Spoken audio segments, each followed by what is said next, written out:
During disaster response, necessities such as water are flown in. This is not an ideal way or renewable way to respond to a disaster, and could cost up to 50 pence per litre of water. The objective of this project was to produce a containerised kit that would relieve disasters while having zero carbon emissions, and also the capacity to easily be set up by the affected population with minimal training. Our group, Group 2, is comprised of Abishan, Imani, Andy, Nithusa, Lynn, and myself. Our designed relief kit is modelled to target a section of a settlement for 6,400 people.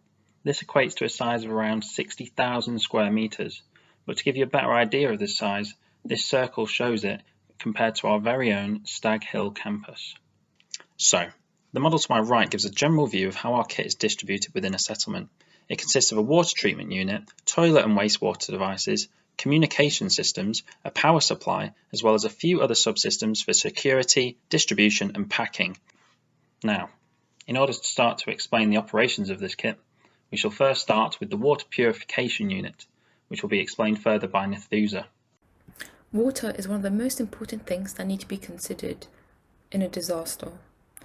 According to the World Health Organization, a basic amount of 7.5 litres of water needs to be provided per individual per day. The water source in our project will be river, assuming there is very little to no salinity. The system we have chosen is the Aquasource ZXS. It consists of 4 membrane, which allows the system to purify approximately 12,000 litres of water per hour, which results in the outlet water having a turbidity of 0.1 nephelometric turbidity units, making it suitable and safe for drinking. It also guarantees a 6-log removal bacterial pathogen, which makes the water completely safe for drinking. An important fact about ultrafiltration system compared to other systems such as the reverse osmosis is that it conserves the equilibrium of the minerals present in the water, which is required by the body. Now looking at how it works. The raw water is pumped into the system. From here it is pumped into the modules at a pressure of less than 0.3 bar. The pore size of the membrane is 0.02 micrometer. Hence, the membrane can filter any particles larger than this, and this is smaller than the majority of virus particles that exist. This is then finalized with the addition of chlorine to the purified water at a ratio of 3 mg for every litre of water purified. The system alternates sequence of filtration and backwashing, where backwashing is important so that the membrane's residual contaminants are flushed out, resulting in a stable and long-lasting operational life of the membranes of the system. The water that is backwashed is pumped out of the system at a pressure of 3 bars, where a PVC pipe is used so that it can be discarded into the river safely. Since it does not contain any detergents or chlorine, it will not cause any harm to the wildlife of the river.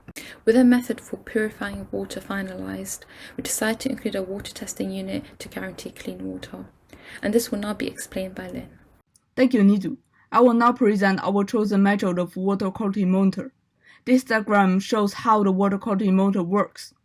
It consists of 3 main parts: the sensors, which are set in the pilot tank, solar panels designed to generate power to support the motor, and a communication component, which is designed for sending data like notifications when the water quality is below the required level for drinking.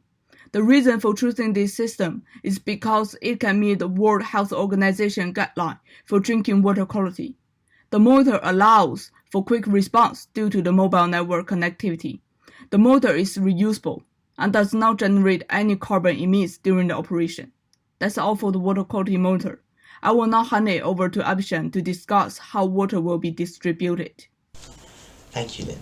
So for the water distribution, we have decided to provide the tools and the equipment required to set up and distribute water for 6,800 people. Now this begins with a submersible pump that carries river water to an onion tank, and what this onion tank allows us to do is to mix back in water that may have been wasted. So this could be water that was wasted when washing hands, for example. This water then gets put through the water filtration system discussed by Nithusa, and then it gets pumped through 2 parallel pumps up to a pillow tank which is placed on top of containers. And this essentially allows us to gravity feed water all the way to the taps, which will be at the center of the zone. In order to distribute all of this water, we have decided to use a combination of lay-flat PVC, rigid PVC and HDPE pipes. And the reason for going with these pipes is that they provide a compact solution while also being made from materials that are easily accessible in poorer countries. This makes maintenance and repairs much easier. So that's the water distribution system. Aside from purifying and distributing the water, we also felt that it was essential to include a sewage system in our design, and Andy will talk more about this. You may currently have yourself thinking, are toilets and wastewater treatment that important for disaster anyways? Surely it'd be better to include some food and maybe some extra water treatment units. Well, you'd be wrong.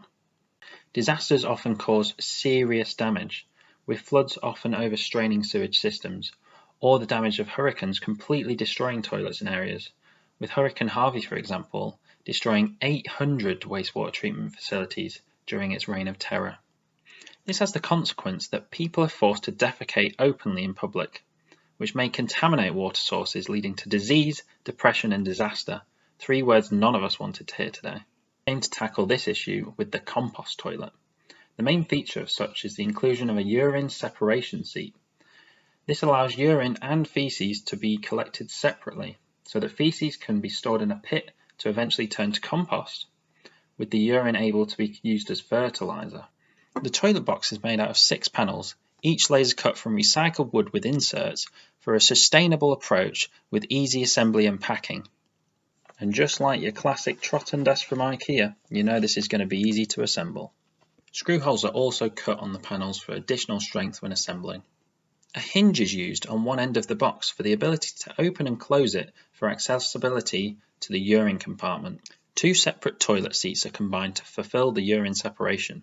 This toilet seat works on the basis that when a user sits on it, their urine goes forwards whilst their feces goes backwards. A lid is also included using leftover plastic from the toilet seat. A bucket is included to collect urine. This will be emptied daily onto crops within the settlement, with an option to recycle this urine through our water purifier if needed. The toilet is then attached to a large board fastened with pegs over a dugout pit to collect feces to eventually become compost, and every pit will become full after approximately 6 months' time. 340 of these toilets are included within our kit, displaced evenly around the settlement, each costing £50. The last major section included within our kit is a communications system. Lynn will now explain this further. Thank you, Andy. I will now discuss the communication system. It consists of a very small actual terminal and 10 outdoor Wi-Fi routers. It provides network by accessing a satellite to receive and transmit data.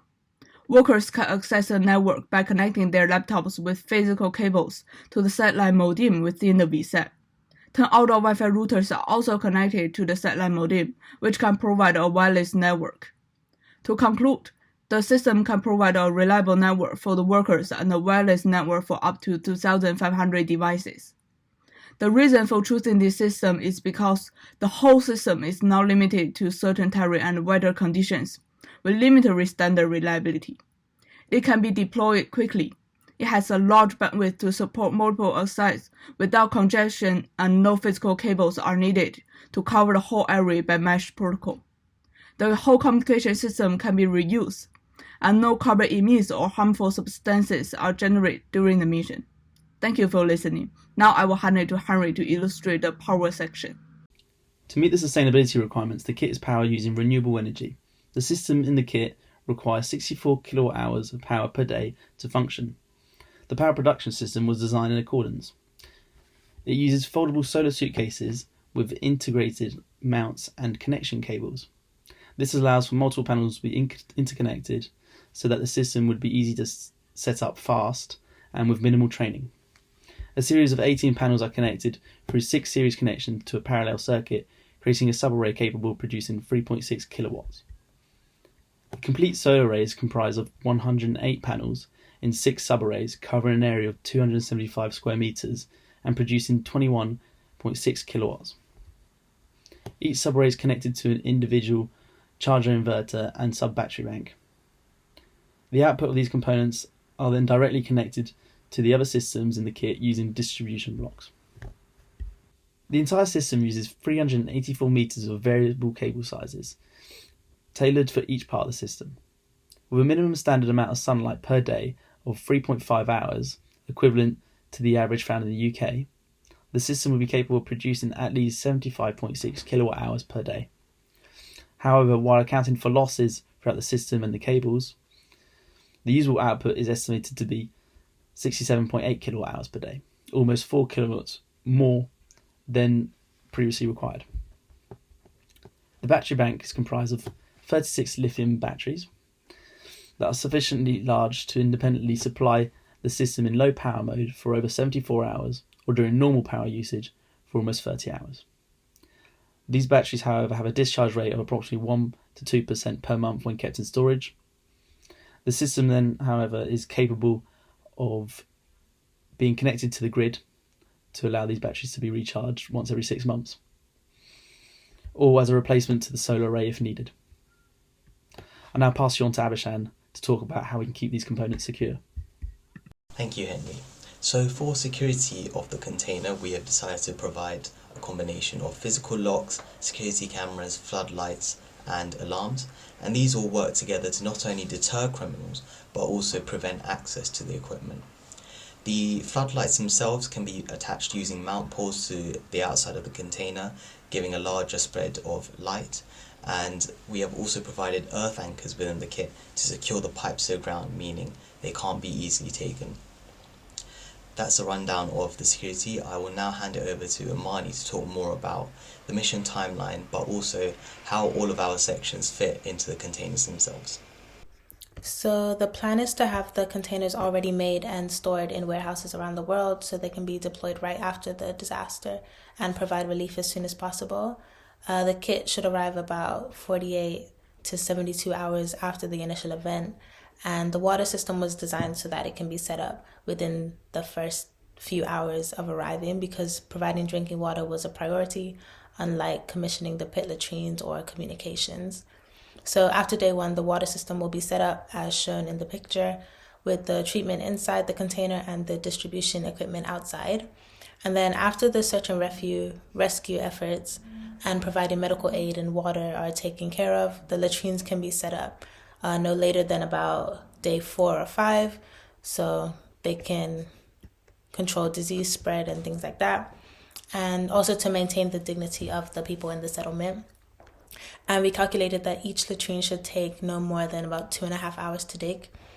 And then after that, communications can be set up within a day as well, so it should be done within the first week after all the other priorities are taken care of. After the end of the 6 months, WASH, which is a part of UNICEF, will come and decommission the latrines. The toilet seats will be disposed of responsibly, and then the power, communications, and water treatment equipment will be repacked, and they can be used again for future disasters. We use 2 containers. So container 1 contains the power equipment and the water treatment system, as well as communications. Container 2 has mostly waste treatment equipment, some tools as well to help in assembly, and also some of the water distribution equipment, like some of the tubing and taps. And they both have security equipment as well. So in packing, we considered weight distribution by splitting the container's floor plan into 6 equal sections, and then we estimated how much weight was over each section. We ensured that opposite sides and corners of the container were about the same weight as well, to prevent issues in shipping that could cause damage to the equipment before it arrives at the site. The heavier components that will stay in the containers throughout the relief effort were bolted into the floor so they can't be taken out. And then everything else is secured using bungee cords. And we also maximize space in the containers by using the bungee cords to strap some components to the walls of the container as well.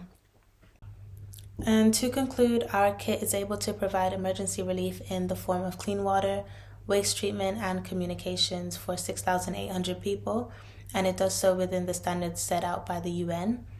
The Red Cross set a margin of 225 to 375,000 pounds for a similar disaster relief kit, and ours cost 260,000 pounds, which equates to about 2p per liter of water provided in those 6 months.